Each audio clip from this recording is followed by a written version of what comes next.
Get this.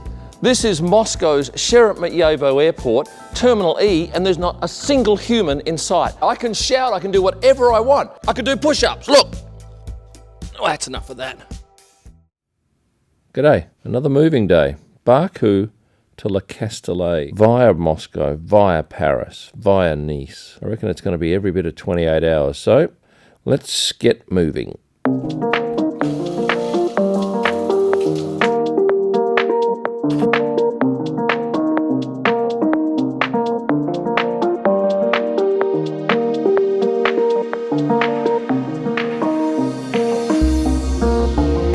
This is it. We're saying goodbye to the boulevard. Chocks a go. So, I was lovely. It's a deal. Ciao. Thank you. Ciao. This is my 21st and final day in Azerbaijan, and heading out to the airport in one of these big taxis. Yesterday, I must admit, was funny because I had to go and pick up the results of my PCR test. Well, that was very well organised, very quick. They spoke English in there. I've got to go in here in a second and have my test, and then I come back in 7 hours' time to pick up my certificate with a stamp on it. And it was about 60 Australian dollars, which is 35 UK pounds. And I believe in the UK they're paying over £100 in some places for the test. So thank you, Azerbaijan. Okay, so that was funny. I've just gone in, oops, nearly dropped them again, to grab the results of my COVID test here for flying tomorrow, of which I'm negative, which is great news. But the funny thing was, when I was back at the hotel, I asked them to ring just to make sure they were ready. And the guy from the front desk came back and said, yep, your tests are ready, you can go and collect them now. And they're negative. So, how do you know that? That would never happen in Australia. Free trolleys, gotta love them. It's quite a warm day, and I'm about to find out if all of my paperwork is in order. I think it is. Lounge card, it's 4th floor. Okay, third floor and 4th floor. Chocks a go. So. So as I was heading up here to departures to the immigration gate, one of the lovely security guys pulled me over and wanted to see my passport, asked why I was taking photos and vision. So I had to explain that I was a YouTuber. Then he went and had a look at my account to make sure I was legit, and then he subscribed. If you feel like having a snooze, these are little pods. There are 2 lounges up on this level. There's this one which does everybody except Azerbaijan Airlines, and there's one on the other side which is just Azerbaijan Airlines. Now I'm in the lounge, and effectively I've left Azerbaijan, just waiting to get on this flight to Russia. And I really have no idea what to expect. Let's have a look and see what food is on offer today. Unusually, like the lounges I've been to on this trip so far during COVID, they have everything here for you to help yourself. Well, in actual fact, we do have a helper here to help us, which is good. Nice lounge, reasonable bar, comfortable seats. No one in here, just me and another woman. And I don't think this flight to Russia is terribly full.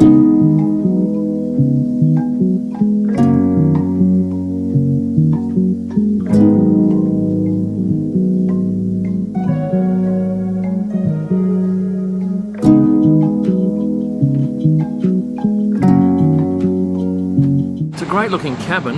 I didn't expect these angled seats. The side of the plane's angled left and the other 2 are angled right. I don't know what's in here. This is unique toothpaste. A shoehorn, comb, redundant, toothbrush handy, moisturiser, and a ballpoint pen. And this, I imagine, has a mouth guard in it. No, it has a pair of slippers, an eye mask, some earplugs, and some lip balm. But if this was a long flight and you got this aircraft, you would not want this seat. You would want that one because it has a slightly bigger area for your feet.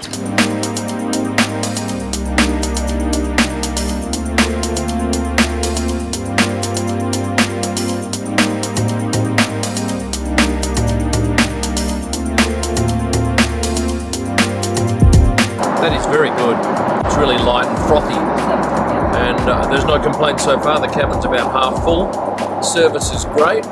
Looking forward to the food. I'm not sure what this is. Maybe it's salmon, I don't know, but this is, the sauce is like a prawn cocktail sauce.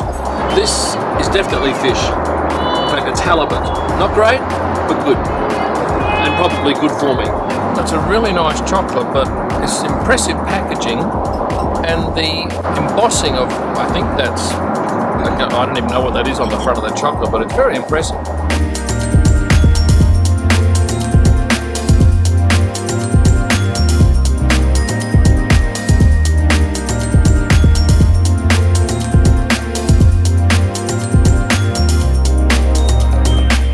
Well, I had hoped to have gotten out to the Radisson Blu, which is past immigration and landside, but unfortunately, after much deliberation, they said no, you can't, you have to stay airside, and now we'll go and check into the airport hotel, which is not quite as salubrious as the Radisson Blu.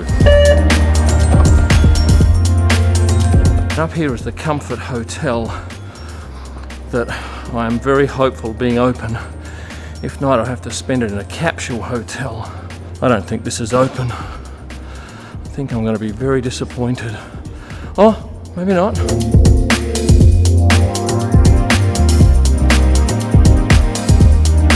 Well, it could have been a lot worse. I could have had to have stayed in one of those little capsule hotels back there. At least it's a bed and it is air conditioned, because I tell you, it would be 28 degrees out there in that airport in various sections of it, and there was absolutely no airflow.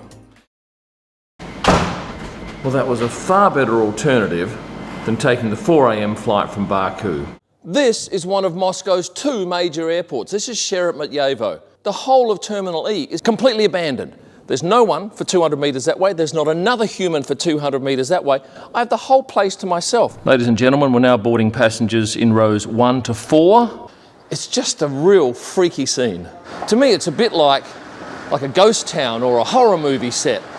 But I'm very excited that I've been able to be here and see this at this time, because once COVID's finished, it'll all be gone, back to normal. This shop's shut, this one too, so is Victoria's Secret, and this one's wrapped in plastic. Shut, closed, closed, closed, closed, closed, closed, closed. This one's closed, closed, closed, closed. The whole terminal empty. You can shout, nobody's here to hear you. So amazing to be in an airport like this, a big airport, and have no one around. So what do you think? It's bizarre, isn't it? The only business open in Terminal E is Comfort Hotel.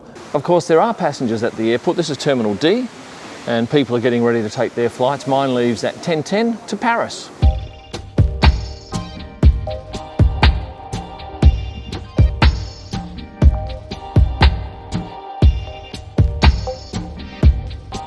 Привет. Здравствуйте. Доброе утро. Ваш посадочный, пожалуйста. Здравствуйте. Здравствуйте. Посадочный талон ваш? Приятно. Спасибо. Вот только проходите.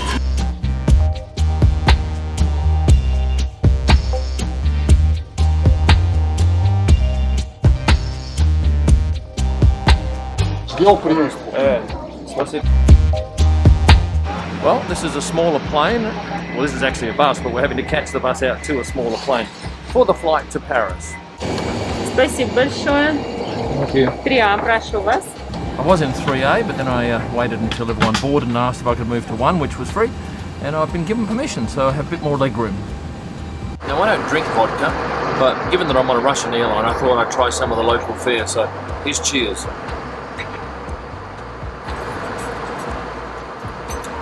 It's very strong. And I love their cutlery. It's really classy, lightweight, but ergonomically fantastic. From Baku, we were drinking Piper Heidsieck, and on this flight, it's Bollinger. So they're doing a good job here on Aeroflot, much better than I expected. That's chicken, and it's good, not too dry, with some sort of rice thing with it. This is such a simple dessert. It's just ice cream with some shaved nuts. It's fantastic. Спасибо. Police are doing an identity check straight off the plane there, having to show your passport and take your mask off. I nearly stood in this queue. This is to go to the next terminal, but I have to, first of all, clear customs here, get my baggage, and then recheck in. So I've got to go and find the exit. All I had to do was present my passport, my COVID test, and the 2 letters from F1. They didn't ask to see anything else. Quick stamp in the passport and ushered through. That was a super slick check-in, about 90 seconds in your own special dedicated Sky priority section. So good work, Air France. If you're ever in the Air France lounge at Terminal 2F at Charles de Gaulle, do not stay upstairs if it's a hot day, because it's unbearable up there. There's a lounge down here that would be a good 6 degrees cooler.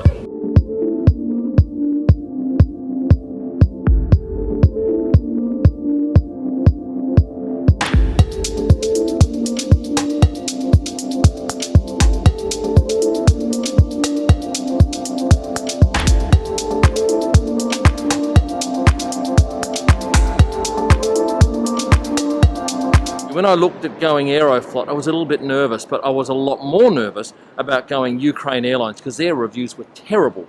So I thought, right, well, let's take a punt on Aeroflot, and well, I'm glad I did. Excellent airline, great food, great service, and now I've got one flight left with Air France to Nice, and then a couple of hours drive up to Le Castellet. Right, well, this is a rude awakening here in Air France. There'd be all of 10 inches of legroom here. Thankfully, I've got the middle seat blocked, being in quasi-business. This being a very short flight means we don't get much to eat or drink, in fact. That's it. Flight 3, done. Just a short one, hour and 15. Thank you, Air France. Right, luggage has been gotten. Car now in the process of being collected. Right, we have a car. Very hot, so I'm getting changed.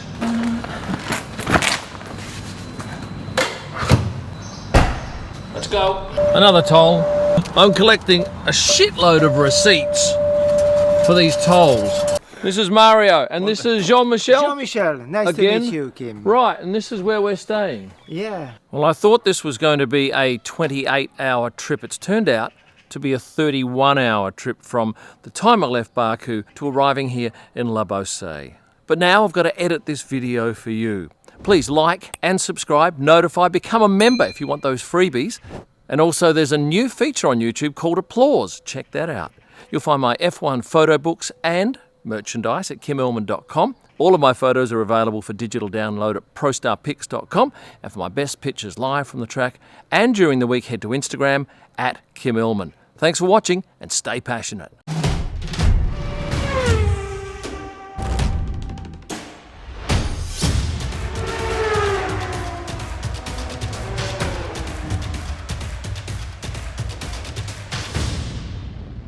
Those two Aeroflot flights really out, no way.